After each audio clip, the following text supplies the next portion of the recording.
Welcome to a new episode of Downtown Now. I'm Dana Schlegenhaft. And I am Aaron Nolan. Dana, today we have a very cool opportunity to be inside one of our amazing art studios all across our city. There's a lot of them. This is Art on the Square, 17 local artists with hundreds of pieces of unique art. And it's called Art on the Square because they have art and it's on the Bentonville Square. You can't miss it. You can't miss it. You got to check it out. But right now, let's get into a new edition of Downtown Now.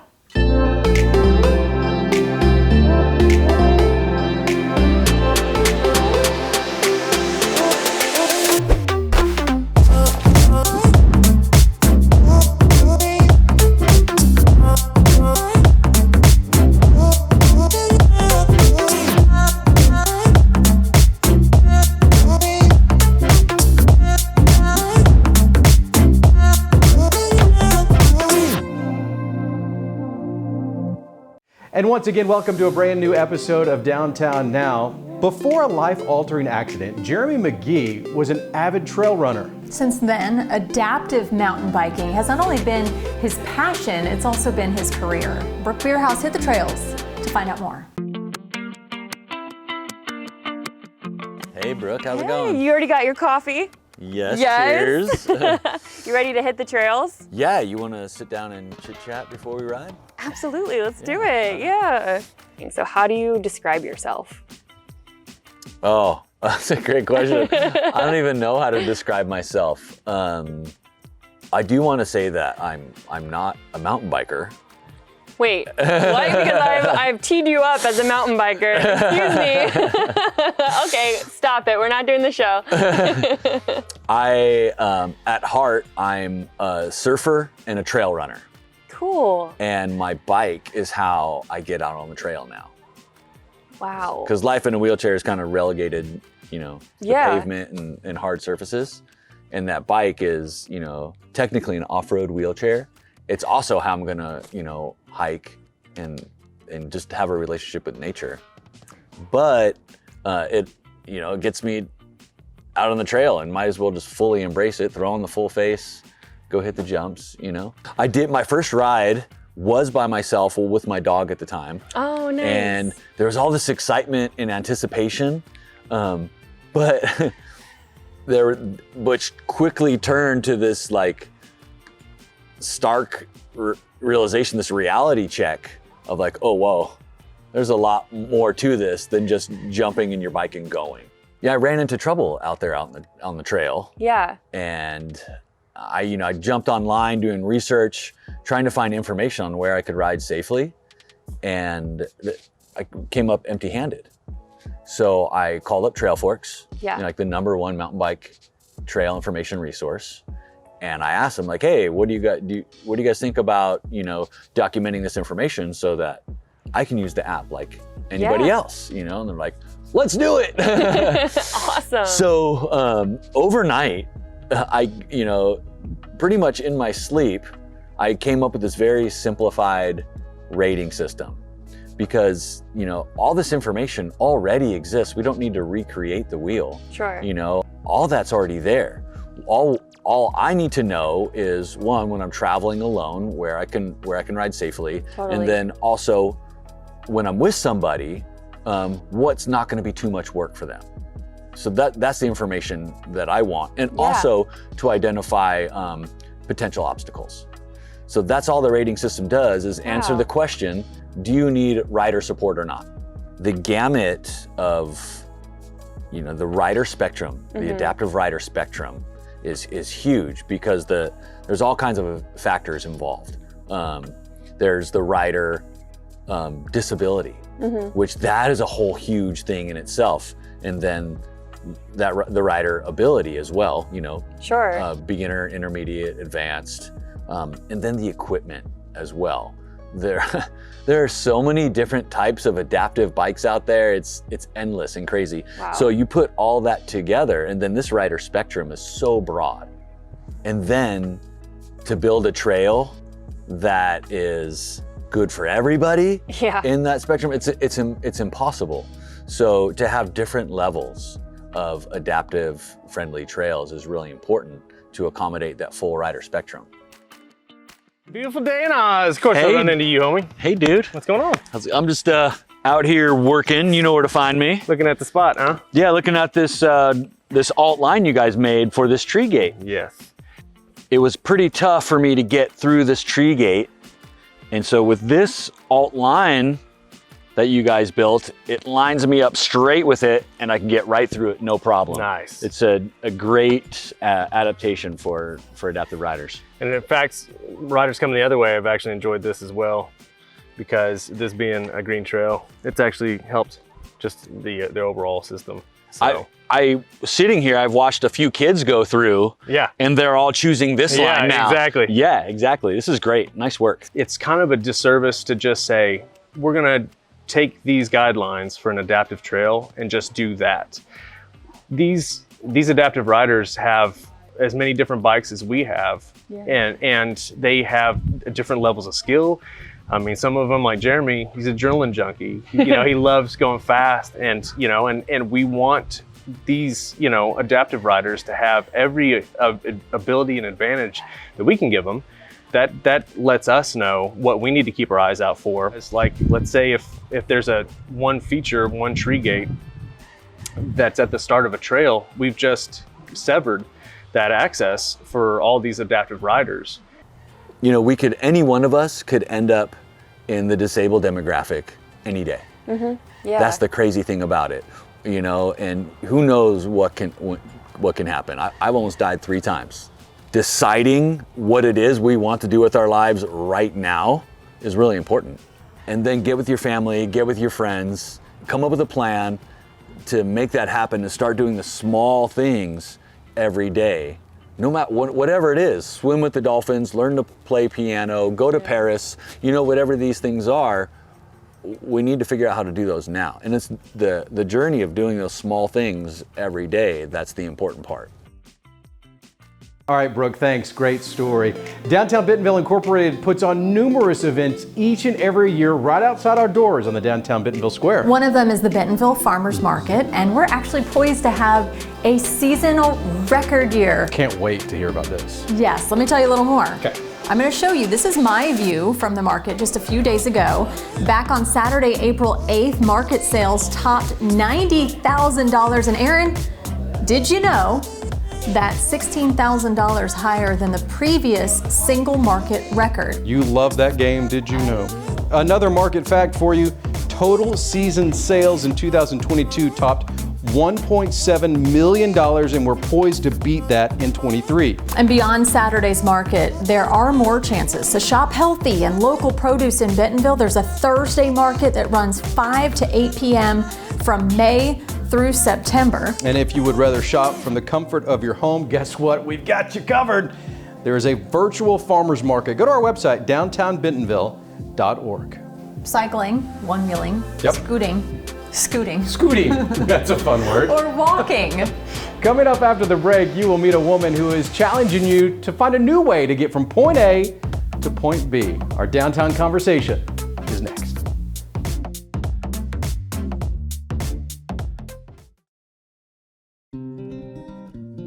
The sun is 93 million miles away. The least we can do is give it a warm welcome each morning.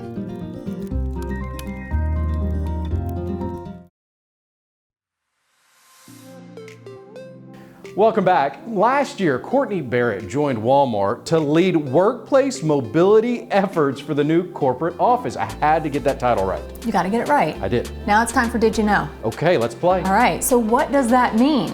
Well, it means Courtney's goal is to get you to try biking, scooting, one-wheeling, walking, whatever it takes to get where you're going, just not a car, Makes sense. alternative form of movement. And while she's spearheading change in this new role, Courtney is not new to the cycling ecosystem, and she's certainly not new to Bentonville. In fact, I went to high school with her. And I sat down with Courtney in this downtown conversation. You've built a lot of things over the years. You've been a real estate entrepreneur. I know that you started several businesses, including one that I know a lot of people have heard of, Junk Brands, which was located right here in Bentonville. So what is it about building things from the ground up that appealed to you so much? You know, I think most entrepreneurs probably get their first idea from a personal pain point. When you find yourself saying, man, I wish I had X, or why doesn't this exist today?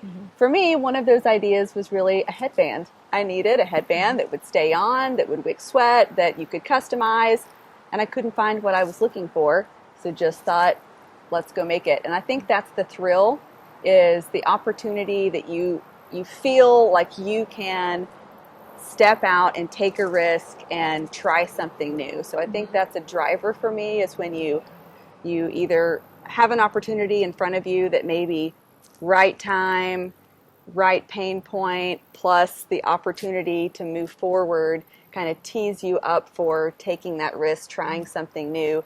I read that you started cycling to work in 2013, which, like, for Bentonville was kind of on the forefront of cycling, and you said you've done it your whole life, but what introduced you to mountain biking and, cycling more than just, a kid going on a joyride in Bentonville? Yeah, well, so Brooke Austin, way back when, right, rode her brother's bike in 1992. It did not have brakes, fell and broke my arm, but I need a brake. From that point until 99, I didn't really spend a lot of time on a bike, really until 2013-ish, actually.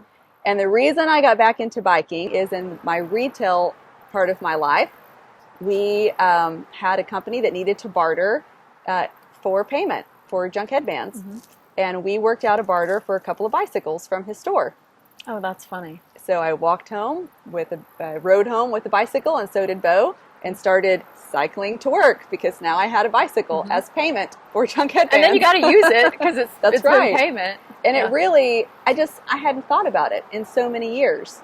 And it just opened my eyes to the joy of slowing down your commute, of the people that you meet along the way to work. You find yourself in a different route, and without a glass bubble and doors and layers keeping you from interaction, it just kind of breaks down the social barriers of a community. When you see someone every day and you get to say hi and you see the same kids or the bus driver, or just a way of building a connection to community that was new for me in that time. So just really fell in love with it. And then also the aspect of mentally what happens in your body when you're moving and your route is kind of retraced. You know where you're going, so you're not having to figure that out, and it allows you to pick a subject off of a shelf in your brain and think about it. And there's something, again, that happens when your endorphins are running and your senses are ignited and you're coming through nature and you're focusing on a topic. I believe it brings out the very best in you, and your best ideas start to happen. So then, once you experience that, then it becomes addicting, right? And you're like, oh man, I want to think about this subject on the way to work and get some really great ideas out of it. So I just kind of fell in love with commuting to work. And then fast forward, Junk Brands was acquired entirely by Outdoor Cap in 2017. And I found myself with time and was looking to learn how to mountain bike. Why? Because I saw all of the mountain bike trails that were being built. And I would literally see people seemingly having the best time of their lives, whooping and hollering. You get a little FOMO when you're watching them, That's right? exactly what happened. Yeah. I got FOMO and didn't like the way that felt. Yep. So I decided I'm going to show up, I'm going to learn how to mountain bike, and I'm going to show up, here's the game plan, the strategy, I'm going to show up at the All-American Trailhead once a week, every Tuesday morning, and I'm going to ride the same trail. And if I see another female rider, I'm going to introduce myself and say, can we ride together? And if you're really good, I'm going to follow you. And if this is months later, then you can follow me. That's so within your personality that I know that you will stop someone and say, we are now friends. Yeah. And we are riding Let's ride together. And what I found was that women were saying yes. They wanted to ride together. And most of the women on the trail were brand new, just like me. And it was just kind of, again, right time, right place. There were enough other women wanting to learn how to ride that a group of us just started riding together, and those friendships were formed, and we brought on more women, and fast forward. Women of Oz. Yes, a part of the Women of Oz story. Yes. There were many women doing wonderful things in women's mountain biking, and my portion of that story is the Tuesday ride. Unintentionally, did not plan necessarily to go and start a women's mountain bike organization, but I think it just was the right time, right place. Trails were here, women wanted to ride. Connecting, So plug all and the play. pieces. Right. All right, so we want to talk about joining Walmart.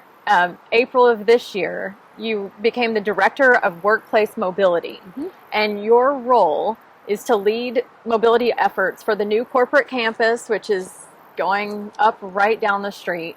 And I read that a goal of theirs is to have 10% of Bentonville-based associates biking, scootering, or using active transportation by the time that campus opens. So I want to know That's right, Dana. I want to know about that role. Yeah, this was another one of those opportunities where your passion, your interest, your skill set just all plays together nicely. It's one part community connector, one part helping Walmart meet its goals, another part being an entrepreneur inside Walmart. So really excited about this role. It's an opportunity to do something very transformative in this community and for the thousands of associates that are here. With a real estate background, couldn't be more excited than to get to be in the know on this new 350-acre epic campus, getting to work with the stakeholders in the community on building the trails that go straight through campus and connect. But really what the role is about, you said it, there's a goal, 10% of home office-based associates to commute via alternate mobility by the time the new home office opens. And what that really is about is human behavior, right? Most of us in and outside of Walmart hop in a car today to go a half a mile or a mile. A lot of us live, work, and play within a pretty tight circle. 3 to 4 miles probably encompasses, I bet you, almost half of us. So we're really working together with the city to facilitate healthier choices, to connect to nature in ways that are proven through research to help us think better, to help increase the vibrancy of our lives, to move our bodies. That's proven to be very good for us. So it's the new home office is really about facilitating healthy choices, creating an environment for associates to thrive, and then in my role, increasing the way people move their bodies to, from, and across the new campus. How do you change human behavior? Is it like starting a business? How do you make people make those adjustments? Well, I haven't done it yet. That's why I've been hired. I would say you make it fun, you make it accessible. You go back to Women of Oz. What are the barriers and how to break those down? So access to bikes, safe routes, what to wear, building something that people want to be a part of. And I think there's probably something there with how you move your body and how you can associate with different types of alternate commuting that are really fun, that build kind of these micro cultures that people want to identify with, and that they find themselves saying, oh yeah, I'm a bike rider, I'm a mountain bike rider, or I'm a one-wheeler, or I'm a carpooler, or whatever you're doing and why ever you're doing it, there's really a lot of benefit. You're lowering your carbon footprint. Universally, that's a good idea. It's good for the entire world. You're decongesting the roadways. That's good for our community. You're burning calories. You're igniting your senses. That's good for my single human body. So why wouldn't you want to do something that's good for you, your community, and the world at large? I want to scoop about the new home office. We see it. We see it going up. What's the inside track? What can you tell us about? You're cycling to work. Is there a place to shower and get dressed for the day? Like, what can people expect that experience to be like? Yeah, definitely. When it comes to mobility, I'm your gal, right? The other departments, you'll have to ask them. But when it comes to mobility, yes, one of the barriers is what to wear to work. So we will create and curate and offer and show what you wear, how to do this, what type of bike you should look at, what you should wear, what's acceptable. And from the top down at Walmart, you're seeing this active lifestyle and a focus on alternate commuting and just living in a way that it has good impact from locally all the way up to the world. You'll have showers and lockers and bike parking in all of the quadrants in the neighborhoods, the campus. You'll have premium bike parking. If you ride your bike to work, you'll be able to get where you want to go faster. Once you're there for the day, you'll have access to get across this 350 acres in a multimodal way of choice. That could be e-bikes, scooters, one-wheels, longboards, tennis shoes, perhaps shuttles. So really, all options are on the table, Dana. It's going to be so much fun for associates, to both current and future, to want to work here in this 350-acre campus. It's just going to be awesome.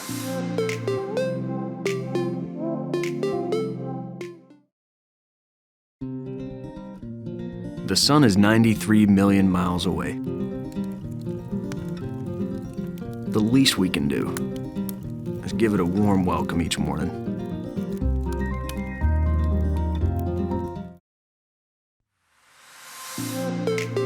That's it for us. That is our entire show. We got to give Matt Coburn a big shout out here at Art on the Square. Again, if you've never been to Art on the Square, 17 different artists. It's all original, local art right here. Hundreds of pieces of art. You got to check it out right here on the downtown Bentonville If Square. you need to decorate your walls, this is the place to go. Rumor has it that your husband has a piece of Matt's art in your house. 3 of them. 3 of them. Yep, it's beautiful, very colorful. Thanks for joining us for this edition of Downtown Now. We'll see you, what do you say, next Sunday? Let's try next Sunday. Let's do it.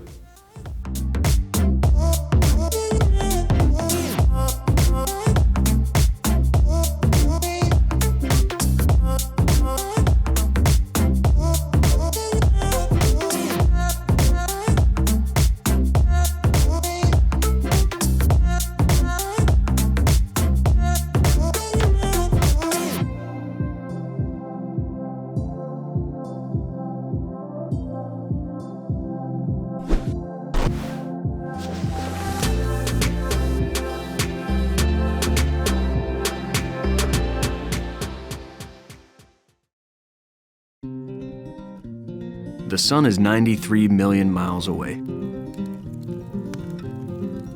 The least we can do is give it a warm welcome each morning.